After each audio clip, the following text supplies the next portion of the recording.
Alors, nous allons voir les différentes méthodes pour compléter un tableau de proportionnalité, donc en sixième, cinquième, puisque vous verrez qu'en quatrième, il existe une autre méthode très efficace pour compléter des tableaux de proportionnalité.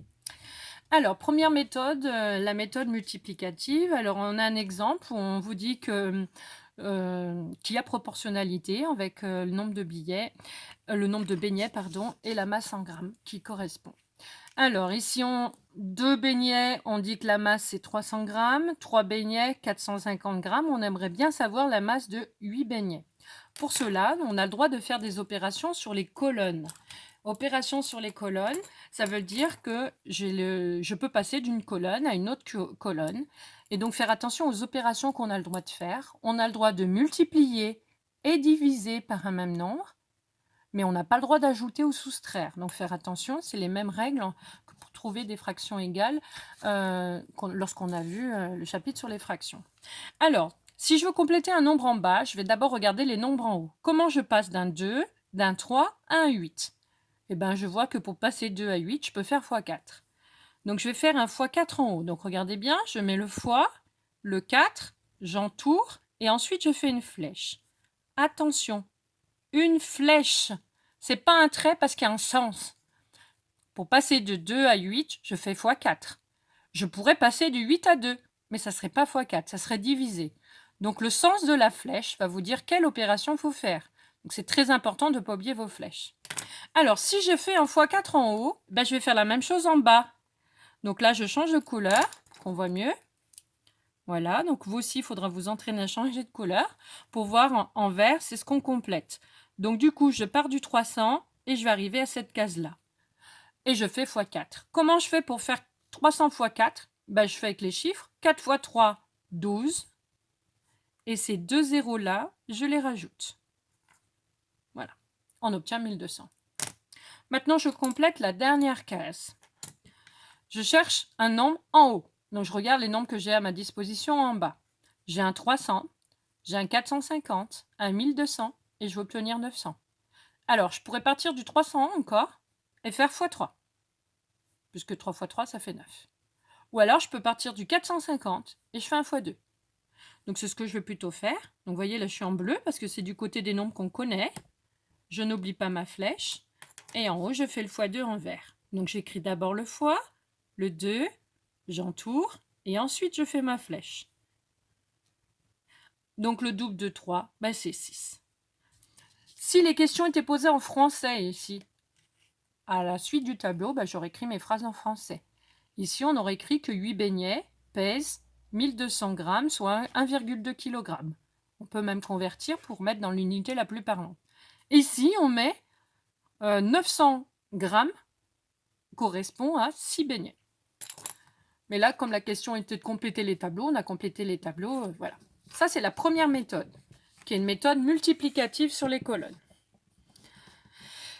Alors, deuxième exemple. Donc, on va changer de méthode. Donc, j'ai toujours mes beignets. Donc, 2 beignets, ça pèse toujours 300 grammes. 3 beignets, 450. Mais je veux 5 maintenant. Or, 5, il n'est pas dans la table de 2, il n'est pas dans la table de 3. D'accord ?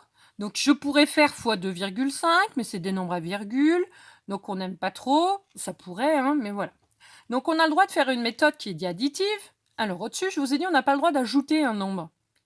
Mais là, on ne va pas ajouter un nombre. On va ajouter des colonnes complètes. Donc, bien faire attention à ce qu'on a le droit de faire ou pas. Je n'ajoute pas un nombre en haut et en bas. Vous voyez ici, hein, je ne peux pas faire 3 plus 3 et 450 plus 3. Ça serait archi faux. Vous voyez bien hein, que de 450, on n'a pas obtenu 453.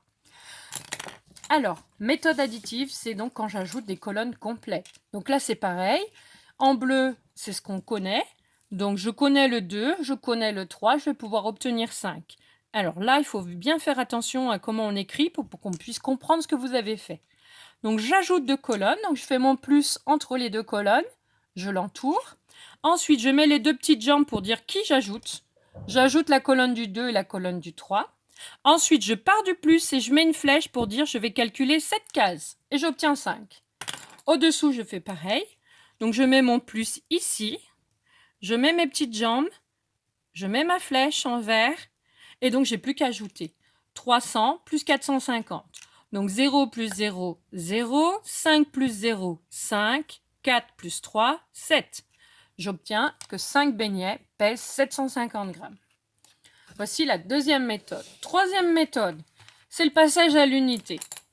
Alors, on me dit, donc je sais toujours que 2 beignets pèsent 300. Et maintenant, je veux la masse de 7 beignets. D'accord? Donc, je ne peux pas passer facilement de 2 à 7. Donc, passer à l'unité, ça veut dire que je vais revenir à 1. Alors, si 2 beignets pèsent 300 grammes, alors, un beignet pèsera 2 fois moins. Si je diminue la quantité par 2, eh ben, la masse va être divisée aussi par 2. Moins, pardon. Hop là, je corrige. Donc, si ça pèse 2 fois moins, eh ben, je fais l'opération 300 divisé par 2 égale 150 grammes. Un beignet pèse 150 grammes. Maintenant, si j'ai la masse d'un beignet, eh ben, ça va être facile de trouver la masse de 7 beignets. Si un beignet pèse 150 grammes, alors 7 beignets pèseront 7 fois plus. Donc, je fais l'opération 150 fois 7 et je calcule. Alors, on rappelle comment on fait pour multiplier. Donc, c'est un produit de 2 facteurs, dont un des 2 facteurs, donc le 7, qui n'a qu'un seul chiffre, donc je pars de lui. Je multiplie par les chiffres les plus à droite. 7 fois 0, 0. 7 fois 5, 35. On rappelle qu'on n'a pas le droit d'écrire de chiffres quand on fait des multiplications ou des additions. Dès qu'on a 2 chiffres, c'est qu'il y a des retenues. Donc, il y a une retenue. Donc, j'écris le 5 et je retiens 3. 7 fois 1, 7. Et les 3, 10. Et donc, on a notre réponse. 7 beignets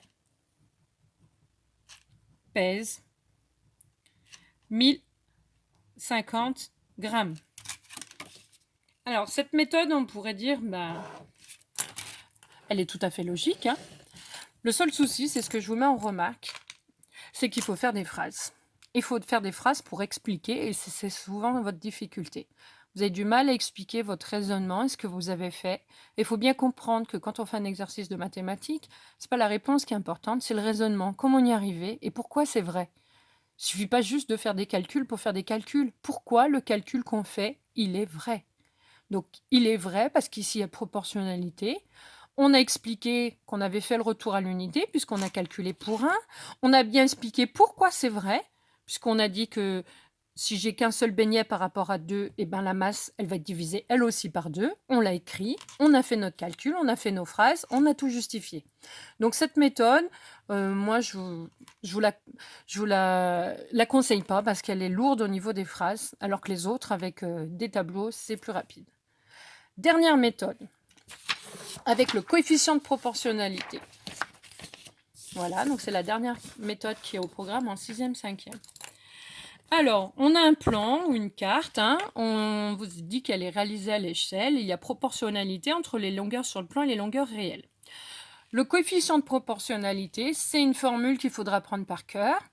Donc, c'est le nombre du bas sur le nombre du haut. Vous voyez, c'est ce qu'on a retrouvé hein, quand on a montré qu'un tableau est un tableau de proportionnalité. Quand on calcule nos quotients, on fait bien nombre du bas sur nombre du haut. Donc, il y a un sens, donc bien faire attention.